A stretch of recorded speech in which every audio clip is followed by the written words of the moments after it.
fervorous, frenzied, unhinged, zealotry, militant. These are just some of the words that best illustrate the reputation that K-pop fans have cultivated for themselves with unparalleled precision. But how did this happen? Why are K-pop fans so goddamn insane? And is there something far more sinister lurking behind the scenes, pulling the strings to make them act in such insane and outrageous ways? All these questions that no one is asking will be answered in this video. But before we do any of that, what's up dudes? My name is OK Kyle and welcome to the Internet X-Files. We have, are there any BTS fans here?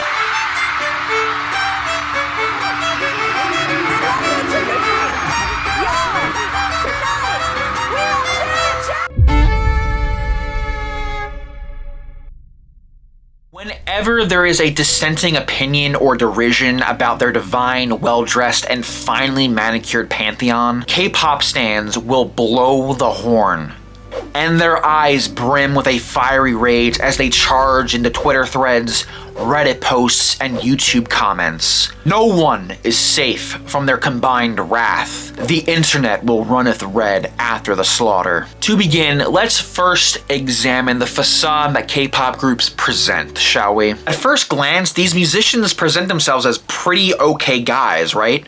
They're very courteous, calm, collected, humble. They're just glowing with positivity like a nuclear reactor on the verge of a meltdown. But when you put on your detective hat and look through a magnifying glass, you just might see the limelight casting a few dark shadows. What's being presented during these interviews, music videos, and other forms of media is a masterfully sculpted mask these musicians have to wear and maintain at all times. There are no flaws to speak of. Every crack in the foundation has been fixed before they are able to appear. In other words, it's fucking absolute perfection. The K-pop veneer is just like a McDonald's commercial. Damn dude, that burger looks hella delicious, doesn't it? Yeah, it does. Oh my god, bro. Oh, hell no.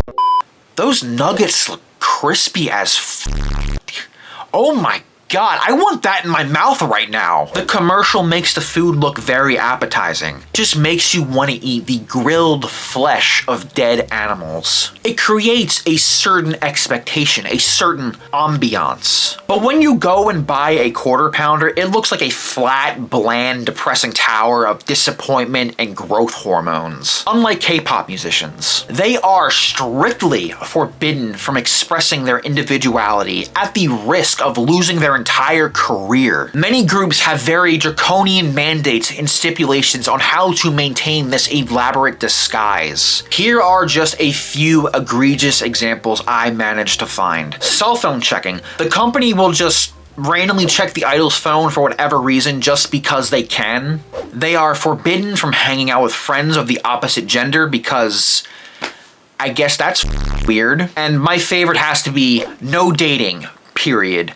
But more on that later. And if they manage to break the rules in a very innocuous fashion, the punishments are just as cruel and absurd as you would think they are. For example, week-long physical punishments, because that seems to be a fair trade-off for talking to a female friend on the phone. And you know, or maybe sometime, and maybe if you're lucky, the record label or management will just randomly install a surveillance system in your home unbeknownst to you to monitor your daily activities 24/7. That seems fair, doesn't it? Right, yeah, of course. You express yourself on TV for more than 5 seconds and then suddenly you're thrust into a George Orwell novel. Like, what the f***? There's also the issue of these musicians being labeled as idols, which doesn't really help with the whole toxic idea of perfection. And K-pop's main demographic ranges from women between the ages of 10 to 30. So, what happens when this young, impressionable demographic starts viewing these musicians as perfection, as gods? And what happens when they congregate online? You begin to witness the worst aspects of human behavior imaginable. Let me preface this by first saying, there's nothing wrong with being passionate about a hobby or an interest. But there are certain lines you don't cross. Personally, I find Marvel fans to be the most obnoxious fucking people on the internet. To me, they are extremely annoying. But do they send letters written in period blood to Robert Downey Jr. or Chris Evans? No, that's a line you don't fucking cross. Unless you're Jared Leto trying out this acting thing he's heard so much about. Instead, they go on Reddit to complain about, I don't know, why She-Hulk is comparable to an artistic holocaust. Something fucking stupid like that. Now, let's take a look at the fandom itself to just try and understand why they are so fucking deranged. Before I continue, I just want to say this very briefly. Before we continue, let me first say that the mannerisms and behaviors we are going to be looking at do not reflect and or represent the entire fandom as a whole. But the rabid individuals that are escaping their cages aren't really helping kill the narrative that K-pop fans are fucking insane. One of the main behaviors diehard K-pop fans exhibit is their steadfast loyalty and ardent support for their favorite group. But this raises a curious question. Why are they so devoted? Well, once again, believe it or not, it comes from the agencies and managers commodifying the musician's likeness and person. Management just takes their faces and slaps it on anything that can be sold. Trash cans? Oh, you bet. Body pillows? We got you covered, boo. Only 3 impoverished Indonesian children died sewing it this time. It's completely ethical. Clothing hangers. Ah, yes.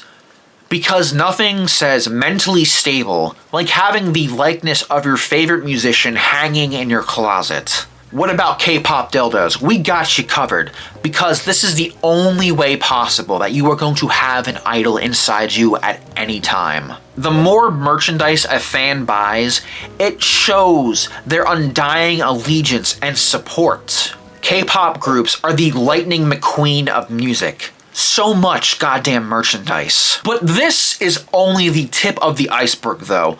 Unlike other musicians, K-pop groups actively engage with their fans. It goes way beyond the standard selfie and album signing. No, it's much worse. They include fan meetups, photo ops, games. I'm not just talking about like playing checkers in the park, no, like full-blown game show sets with their fans. Personal chat rooms, personalized dances because they're fucking whores, and so much more. Their puppeteers smear them with sheep's blood and just throw them to the ravenous wolves pressed against the venue's windows, waiting for the doors to open so they can meet them with jaws wide open. And with this constant cycle of promotion, worship, merchandise, and all the other shit, from the fans' perspective, their favorite musician has become something more to them. The consumer-musician-based relationship becomes twisted, evolving into a parasocial relationship.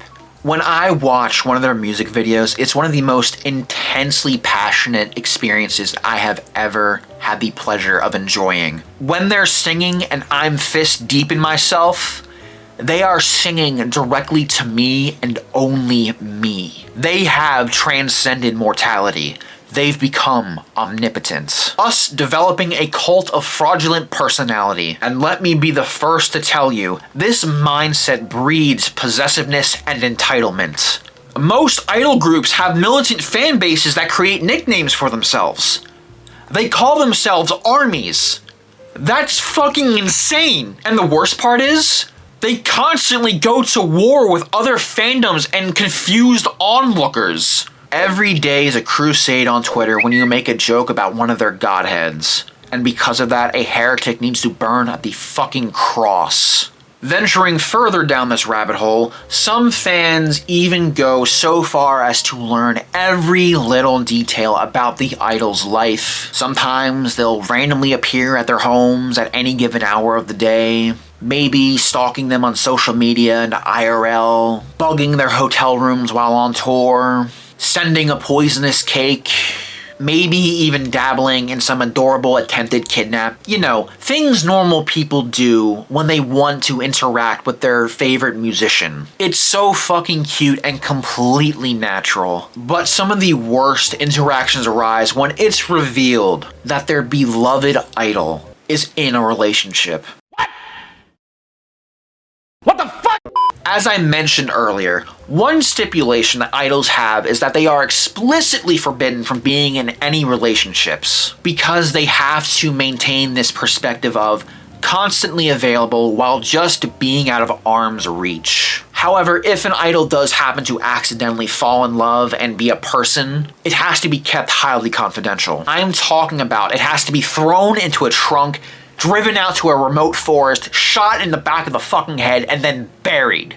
That's how clandestine it has to be. When fans eventually do learn about the startling revelation, they react in a completely healthy and natural manner. Instead of adulation and joy, they resort to harassment and stalking. It's the only conceivably rational road left untraveled. You may be thinking to yourself, Jesus Christ, that's kind of fucked up. Yeah, it is. These fans react in such a volatile manner because of their possessiveness. Anytime one of their precious gods announces they're in a relationship, they seek comfort and solace in each other because they feel as if they've just been betrayed, stabbed in the back with 1,000 knives. This perceived treachery is right up there with Brutus stabbing Julius Caesar. And once again, this mindset stems from the perfect boyfriend image. This includes female groups as well. Fans feel entitled to these musicians. And by daring to enter in a relationship and have some semblance of a life outside of music, this means that the facade has been broken. No longer does the idol feel obtainable to them.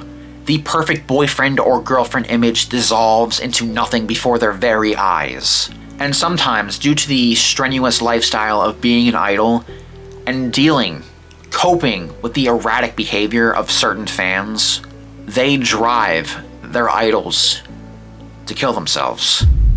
That's one of the most monstrous things K-pop fans do.